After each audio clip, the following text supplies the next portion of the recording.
Welcome back to Today we will learn about the explosive drama heading our way during the pivotal week of August 4th to 8th, 2025, where Salem faces emotional reunions, dangerous revelations, and sinister schemes that will forever change the landscape of our beloved town.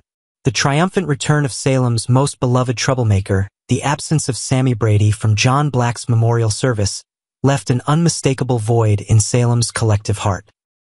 While the entire Brady clan gathered to honor the legendary patriarch who shaped so many lives, Sammy remained notably missing, tending to her injured daughter Sydney in what seemed like an endless vigil of maternal devotion.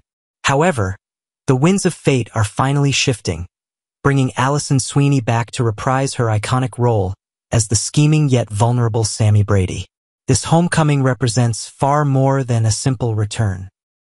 It marks the beginning of an emotional earthquake that will shake the very foundations of the Brady family dynamic. Sammy's reunion with her mother Marlena Evans promises to be a masterclass in raw emotion, with both women carrying the weight of recent tragedies and unspoken fears. The psychological toll of John's passing has left Marlena struggling with mysterious fainting spells and haunting Queen of the Night dreams, making Sammy's timing both providential and potentially catastrophic. Industry insiders suggest that Sweeney's return extends beyond this singular appearance, with whispers of a November comeback that could coincide with some of Salem's most explosive storylines. The actress herself has expressed overwhelming joy at returning to the character that defined her career for over 2 decades, emphasizing the deep emotional connection she maintains with Sammy's complex personality.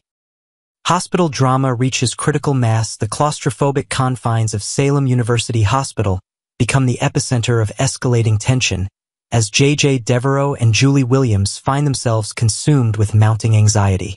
Their growing concern centers around the mysterious disappearance of Chad DiMera and Kat Green, whose romantic entanglement has taken an unexpectedly dangerous turn when they become trapped in a malfunctioning elevator within the hospital's labyrinthine corridors. The psychological pressure cooker reaches its boiling point on Tuesday when Chad, driven by desperation and claustrophobia, lashes out in an unprecedented attack against Julie. This shocking moment of violence represents a complete departure from Chad's typically controlled demeanor, suggesting that the trauma of recent events has pushed him beyond his emotional breaking point. The attack raises serious questions about Chad's mental state and his ability to distinguish between friend and foe when faced with extreme stress. The hospital setting itself becomes almost a character in this unfolding drama, with its sterile corridors and mechanical failures serving as metaphors for the broken systems and relationships that plague Salem's residents. The elevator trap forces Chad and Kat into an intimate space where secrets cannot remain hidden, potentially exposing the true nature of their complicated relationship to devastating scrutiny. The Phoenix stirs. Stefano's supernatural return. Thursday's revelations bring Anna DiMera rushing back to Salem with earth-shattering news about the supposedly deceased Stefano DiMera, the legendary Phoenix who has defied death more times than any mortal should. Her urgent communication with Tony DiMera suggests that the DiMera patriarch's influence extends far beyond the grave, with supernatural forces beginning to manifest in ways that defy rational explanation. Susan Banks' psychic abilities have been growing increasingly powerful, allowing her to sense Stefano's approaching presence with alarming clarity. Her visions and premonitions suggest that the boundaries between life and death have become dangerously thin in Salem, with Stefano's essence somehow finding ways to influence events from beyond the veil. This supernatural element adds a chilling dimension to the ongoing mysteries, as characters must grapple with threats that exist outside the realm of conventional understanding. The implications of Stefano's potential return, whether spiritual or physical, send shockwaves through the DiMera family structure. His previous attempts to transfer his consciousness into other bodies, particularly his successful possession of Steve Johnson's mind, establish a terrifying precedent for what might be possible. The Phoenix's obsession with Marlena Evans could explain her recent psychological disturbances, suggesting that Stefano's influence may already be seeping back into Salem's collective consciousness. Gabbys' web of corporate espionage following her strategic decision to hire Steve Johnson to investigate the suspicious business dealings between Xander Cook and Philip Kyriakis, Gabby Hernandez finds herself diving deeper into the murky waters of corporate intrigue. Her initial complaints to both Rafe Hernandez and Leo Stark reveal the growing frustration with Titan Industries' secretive operations and their potential impact on DiMera Enterprises' future stability. Gabby's new strategy represents a significant evolution in her approach to problem-solving, moving beyond simple confrontation towards sophisticated manipulation. Her decision to get close to Xander personally rather than maintaining professional distance demonstrates her willingness to exploit emotional vulnerabilities for strategic advantage. This calculated intimacy could prove particularly effective given Xander's recent separation from Sarah Horton, leaving him emotionally exposed and potentially susceptible to romantic manipulation. The Titan DiMera secret that Gabby seeks to uncover likely involves massive financial implications that could reshape Salem's business landscape entirely. Her methodical approach to extracting information from Xander requires a delicate balance of seduction and subterfuge, as any misstep could expose her true intentions and potentially sabotage the entire operation. The psychological complexity of this scheme forces Gabby to confront her own capacity for deception while navigating the dangerous territory between genuine emotion and calculated performance. The ripple effects of romantic manipulation. Xander's emotional vulnerability following his painful separation from Sarah creates the perfect storm for Gabby's infiltration strategy. His wounded heart and damaged trust make him an ideal target for manipulation. Yet this same vulnerability could also make him more perceptive to deception if he recognizes patterns from his past romantic entanglements. The question becomes whether Xander's pain will blind him to Gabby's true motives or sharpen his instincts for self-preservation. Sarah's shocking actions toward Brady Black add another layer of complexity to the romantic landscape, as her decisions continue to send ripples throughout Salem's interconnected relationships. The timing of her choices coincides perfectly with Gabby's schemes, creating opportunities for maximum emotional chaos and strategic advantage. This convergence of romantic drama and corporate espionage transforms personal relationships into weapons of mass emotional destruction. The psychological toll on all parties involved threatens to escalate beyond mere romantic disappointment into genuine psychological trauma. Gabby's willingness to exploit Xander's emotional state for business purposes raises serious questions about her moral boundaries and her capacity for empathy. Meanwhile, Xander's potential discovery of the deception could trigger explosive consequences that extend far beyond their personal relationship into the broader fabric of Salem's business and social communities. Marlena's mysterious affliction. The continuing deterioration of Marlena's psychological state presents one of the most concerning storylines of the week, as her fainting spells and supernatural dreams intensify with alarming frequency. Her family's growing worry reflects their understanding that these symptoms represent more than simple stress or grief. They suggest external manipulation that echoes Stefano's previous attempts to control her mind and soul. The Queen of the Night dreams that plague Marlena's sleep carry ominous implications, potentially serving as conduits for Stefano's influence to penetrate her consciousness. These nocturnal visions may represent the Phoenix's attempts to reestablish the psychological connection that once allowed him to possess and control her actions. The symbolic nature of these dreams suggests that Stefano's approach has become more sophisticated, using subconscious imagery and emotional manipulation rather than brute force to achieve his objectives. Kayla Johnson's medical expertise and historical knowledge of Stefano's mind control techniques position her as potentially the only person capable of recognizing and counteracting these supernatural influences. Her previous experience with Steve's possession by Stefano's memories provides crucial insight into the Phoenix's methods and potential weaknesses. However, the time-sensitive nature of Marlena's condition means that any delay in diagnosis and treatment could result in permanent psychological damage or complete subjugation to Stefano's will. The week of August 4th to 8th, 2025, promises to deliver unprecedented drama that will test the limits of Salem's residents and forever alter the trajectory of their interconnected lives. As old enemies return from beyond the grave and new alliances form through deception and manipulation, the very fabric of Salem society faces its greatest challenge yet. Next, on Friday, August 1st, 2025, tensions ran high and memories surfaced as key players in town took steps toward healing, while others found themselves drowning in regret, frustration, and confusion. Gwen interrupts Xander's attempt at solitude at the bistro.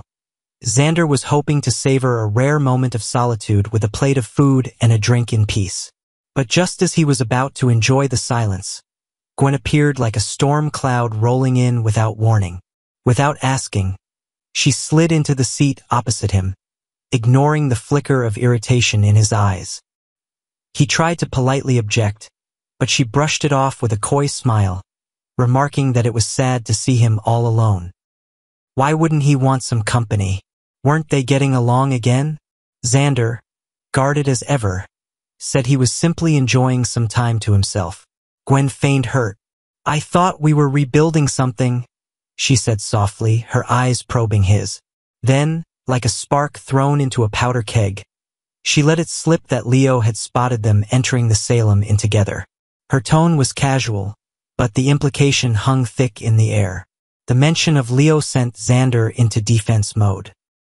He insisted that whatever Gwen thought was happening between them, it wasn't that. Gwen tried to play it cool, acting like it didn't matter, but then made a snide remark about how Sarah must not care either, since she and Xander were clearly on the verge of splitting up. Gwen pushes too far, and Xander snaps. What started as subtle manipulation soon turned into outright provocation. Gwen reminded Xander that no matter how hard he tried to be good for Sarah, he always failed. You're not a saint, she teased, and I liked the devil in you. She laughed about their wild past. The schemes, the betrayals, the dangerous rush of being Salem's unpredictable couple. But to Xander, those weren't fond memories, they were scars. Scars that Sarah had helped him try to heal. Gwen wouldn't back down. We were fun, Xander. Admit it. Sarah makes you boring. You're not her type, never were. She leaned in, challenging him to deny it. His patience finally cracked. Slamming down his drink, Xander told her flatly. Whatever existed between them, it was dead, and trying to rekindle it only made him resent her more. Gwen's expression faltered for the first time. This wasn't the fun banter she'd imagined. He wasn't playing hard to get. He genuinely wanted her gone. And for once, she had no sarcastic comeback. Sarah's struggle for strength in the square elsewhere in the heart of Salem. Sarah finally stepped out of the hospital after a chaotic day that ended with her carrying baby Victoria down 6 flights of stairs during a fire alarm. Now she stood in Horton Square, catching her breath, looking worn but determined. Brady Black approached, noticing her obvious exhaustion. Concerned, he asked if she was okay. I'm fine, she lied, wiping her brow. Just too proud to ask Xander for help again. Brady gave her a knowing look. You never were great at asking for help. They decided to sit for a moment and share a drink. Non-alcoholic ones, of course. With mocktails in hand, Sarah opened up about her frustrations. Every time I think I'm done being angry at Xander, I remember the good things. It's confusing, she admitted. Brady understood all too well. He knew what it was like to try to co-parent with someone you didn't trust. Co-parenting sucks, he said simply. Sarah laughed. A real, genuine laugh. Felt good to say it out loud. A heartfelt conversation and a painful reflection. Their conversation deepened. Brady offered insights from his own bumpy road with Kristen and Rachel. Despite the chaos, he said, Rachel turned out okay. Largely thanks to Sarah's support. Sarah looked surprised, then touched. You think I helped Rachel? You gave her stability when Kristen and I couldn't, he said. That matters. Sarah grew quiet, reflecting on what she had lost. Just a few months ago, she and Xander had talked about expanding their family, about giving Victoria a sibling. They'd been planning their future. Their first anniversary was next week. Now they were barely speaking, and their conversations only revolved around custody schedules and handoffs. I thought I'd be shopping for a second crib, Sarah murmured. Instead, I'm shopping for lawyers. Brady offers a shoulder, and maybe more. Brady gently encouraged her to stop beating herself up. You made the right choice, even if it doesn't feel like it yet, he said. He admired her strength and told her as much. There was a flicker of something more in his eyes, something warmer than friendship. Sarah noticed but didn't mention it. They talked about Rachel some more, then about Victoria, how much joy she brought into Sarah's life. But even that couldn't fully soothe the ache Sarah felt whenever she thought of Xander holding their daughter 1 minute and Gwen cozying up to him the next. Brady, noticing her gaze drifting, softly added, "You deserve someone who shows up, who stays." For a moment their eyes locked. Neither said a word, but the silence said plenty. Xander's private regret after the storm. Meanwhile, back at the bistro, Xander stayed behind after Gwen left. The plate in front of him had gone cold, but he didn't care.